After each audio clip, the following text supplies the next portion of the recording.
Hello friends, welcome to yours learning point. आज हम class 9 का नेक्स्ट चैप्टर स्टार्ट करने जा रहे हैं, दैट इज पॉलिनोमियल। पॉलिनोमियल को डिटेल में पढ़ने से पहले कुछ टर्म्स ऐसे हैं जिसको जान लेना जरूरी है। तो सबसे पहले हम देखते हैं कि कांस्टेंट, व्हाट इज कांस्टेंट। ये आपने अलजेब्रा में भी पढ़ा होगा, लेकिन एक बार हम रिवाइज करा देते हैं। Constant is a symbol whose value is fixed। Constant एक ऐसा सिंबल जिसकी वैल्यू फिक्स होती है, उस सिंबल को हम कांस्टेंट कहते हैं, जो कि किसी भी सिचुएशन में जिसकी वैल्यू चेंज नहीं होती है। एग्जाम्पल 4, -2, 3/7 या जितने भी इंटीजर्स हैं हम ले 2, 3, 6, 7, -8, -9, ये सारे किस कैटेगरी में आएंगे? कांस्टेंट के कैटेगरी में, जो कि इनकी वैल्यू फिक्स्ड होती है। अगर 4 है तो ये हर एक जगह यूनिवर्स में हर एक जगह इसको 4 ही पढ़ा जाएगा, ये कहीं भी चेंज नहीं होगी। तो इस तरह के सिंबल्स को, इस तरह के यूनिट्स को हम क्या कहते हैं? कांस्टेंट कहते हैं। ठीक, इसके बाद आता है variable. Variable is a symbol whose value vary, मतलब कि चेंज। वेरी मीन्स होता है चेंज, जिसकी वैल्यू चेंज होती है according to the situation, as per situations. उस वैल्यूज को हम क्या कहते हैं? वेरिएबल कहते हैं।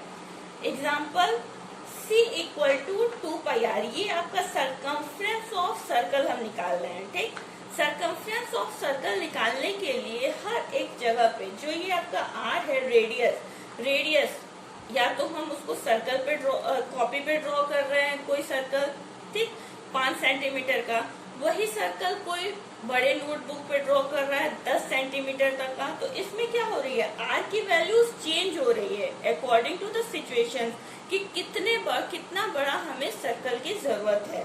तो जैसे जैसे आर चेंज होगा वैसे वैसे सी की वैल्यूज चेंज हो जाएगी। तो यहाँ पे जो वेरिएबल है वो है सी और आर।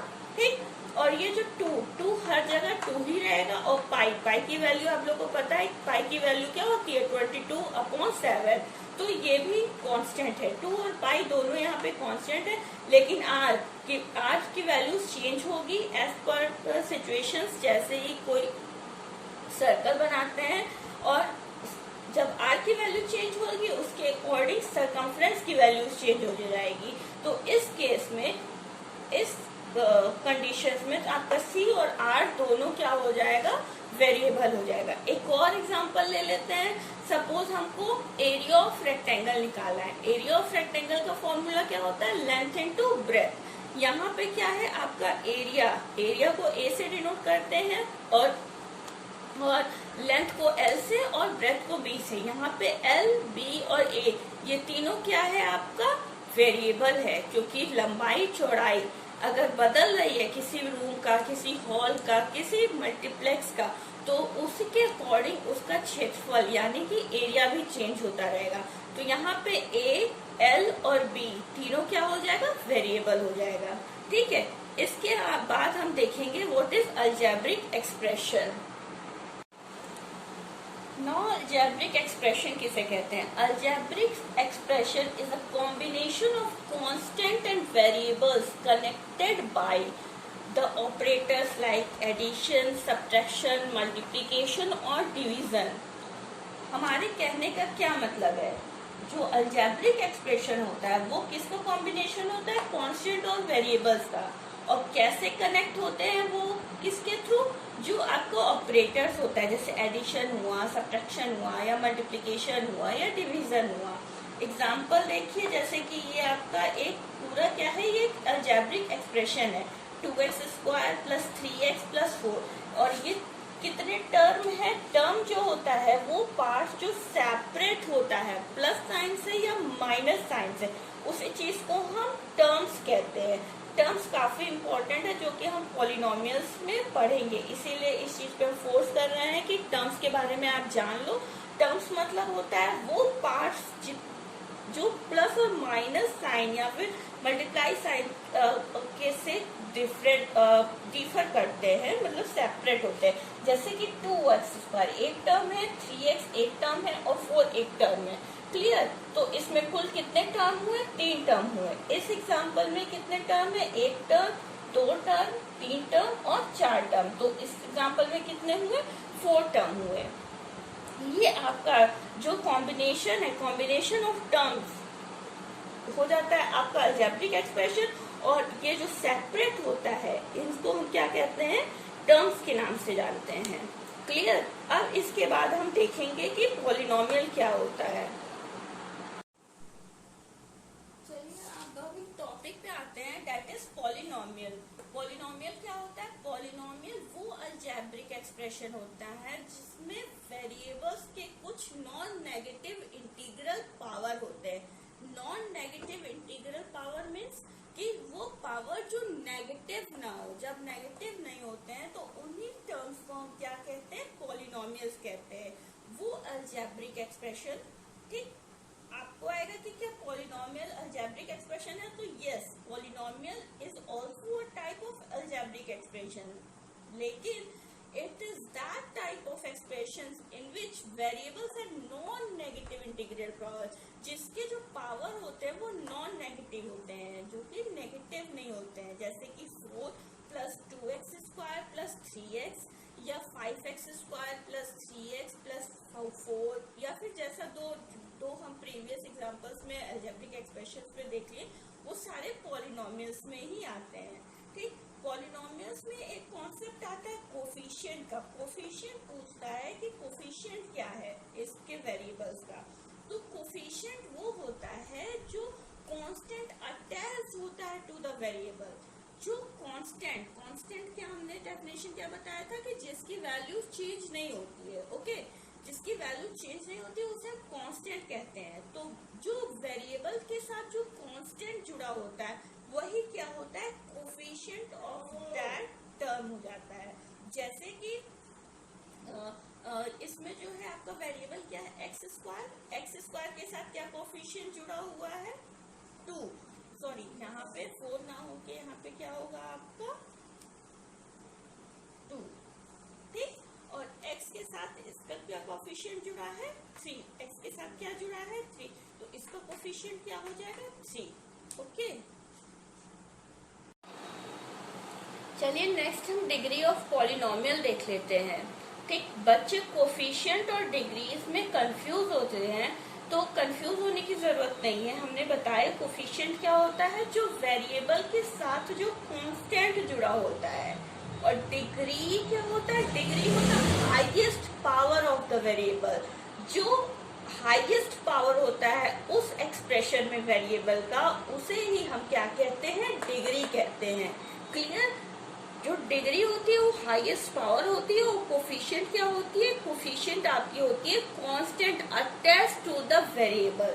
क्लियर? अब देखिए, डिग्री ऑफ पॉलिनोमियल 2 केस में या फिर 3 केस में बना सकते हैं। तो हम 2 केस का देखेंगे। अगर एक वेरिएबल रहा, मतलब कि सारे जो वेरिएबल्स है उसमें जो एक्सप्रेशन है उसमें केवल एक ही वेरिएबल हुआ है। जैसा कि x अगर यूज कर रहे हैं तो हर एक जगह x अगर यूज हुआ है, तो उस तरह के एक्सप्रेशन को हम कहते हैं 1 वेरिएबल एक्सप्रेशन। अगर 2 वेरिएबल्स यूज हुए हैं तो उन तरह के एक्सप्रेशन को हम कहते हैं 2 वेरिएबल एक्सप्रेशन। ठीक? वो धीरे क्लियर होगा। आप देखिए 2x + 1, इसमें क्या यूज हुआ है? केवल एक ही तरह का वेरिएबल यूज हुआ है, दैट इज x। तो और इसका पावर क्या है? 1। तो इसकी डिग्री क्या हो जाएगी? 1। क्लियर? अब नेक्स्ट एग्जांपल देखिए, 2x² + 3x + 1। ठीक? 2x² + 3x + 1। इसमें देखिए यहाँ पे भी वेरिएबल है, यहाँ पे भी वेरिएबल है। तो डिग्री क्या होगा? डिग्री जैसा कि आपने देखा हाईएस्ट मतलब कि स्क्वायर 2। तो इसकी डिग्री क्या हो जाएगी इस एक्सप्रेशन की? 2। ठीक? अब now the next one example देखते हैं 3x⁴ प्लस 3x+1। इसमें भी एक जगह 4 है, एक का पावर 1 है, तो इसके डिग्री क्या हो जाएगी, हाईएस्ट पावर ऑफ वेरिएबल क्या हो जाएगा, 4। क्लियर, यही आपका क्लियर। अब इसने अगर कोफिशिएंट पूछ दिया कि x⁴ का कोफिशिएंट क्या है, तो कोफिशिएंट इसका क्या हो जाएगा, 3 हो जाएगा। क्लियर, डिग्री और कोफिशिएंट दोनों अलग अलग चीजें हैं ना। इन टू वेरिएबल्स हम देखेंगे कि हम 2 वेरिएबल्स का यूज किए हैं। पहला देखिए ये x है, दूसरा y, तो यहाँ पे 2 वेरिएबल यूज हुआ है, तो इसलिए इस एक्सप्रेशन को हम कहते हैं 2 वेरिएबल एक्सप्रेशन। इस केस में क्या होता है, जो पावर होते हैं उनको ऐड कर दिया जाता है, sum of the power of variables, और जिसका हाईएस्ट होता है वही आपका डिग्री ऑफ द वेरिएबल हो जाता है। ओके, तो यहाँ पे देख रहे हैं, यहाँ पे एक वेरिएबल x हुआ है, फिर 2 वेरिएबल हुआ है, इन दोनों को सम करेंगे तो 2 + 2 कितना आएगा, 4। तो जो आपका इसकी डिग्री आ जाएगी उसकी क्या हो जाएगी, 4 हो जाएगी। नेक्स्ट एक्सप्रेशन में देखिए, यहाँ भी xy यूज हुआ है, यहाँ भी xy हुआ है, इसको हम ऐड करते हैं तो इसका पावर 2 है, इसका पावर 1 है, तो 2 + 1 = 3, और इसको ऐड करते हैं 3 + 2 = 5, तो आपकी डिग्री क्या हो जाएगी, हाईएस्ट, तो वो आपकी क्या हो जाएगी, 5। इसी डिग्री के बिहाफ पे हम लीनियर पॉलिनोमियल क्या होता है, क्वाड्रेटिक क्या होता है, और क्यूबिक पॉलिनोमियल क्या होता है वो देखेंगे। तो लीनियर पॉलिनोमियल वो होता है जिसकी डिग्री 1 होती है। लीनियर पॉलिनोमियल, इस तरह के पॉलिनोमियल को whose डिग्री इज 1, उसको हम लीनियर भी कहते हैं। क्या कहते हैं, लीनियर कहते हैं। ठीक है, इस तरह के पॉलिनोमियल्स को हम क्या कहते हैं, लीनियर कहते हैं। ठीक, जिसकी डिग्री 2 हो जाती है, जिसकी डिग्री क्या हो जाती है, 2 हो जाती है, उस तरह के पॉलिनोमियल को हम क्वाड्रेटिक पॉलिनोमियल कहते हैं। क्या कहते हैं, क्वाड्रेटिक पॉलिनोमियल। क्लियर, यहाँ पे हमने क्यूबिक का नहीं दिया एग्जाम्पल। क्यूबिक में जो होता है वो डिग्री उसकी कितनी हो जाती है, हाईएस्ट डिग्री कितनी हो जाती है, 3। जिस एक्सप्रेशन का, जैसे कि 2x³ + 3x + 1, ये जो है क्यूब है, तो ये कौन सा पॉलिनोमियल हो गया, क्यूबिक पॉलिनोमियल। क्लियर, 3 तरह से हम डिग्रीज के बेसिस पे पॉलिनोमियल्स को डिवाइड कर सकते हैं, लीनियर पॉलिनोमियल, क्वाड्रेटिक पॉलिनोमियल और क्यूबिक पॉलिनोमियल। लीनियर में जो डिग्री होती है 1 होती है, जिनकी डिग्री 2 होती है उनको क्वाड्रेटिक कहते हैं, और जिनकी डिग्री 3 होती है उनको हम क्यूबिक पॉलिनोमियल कहते हैं। ओके।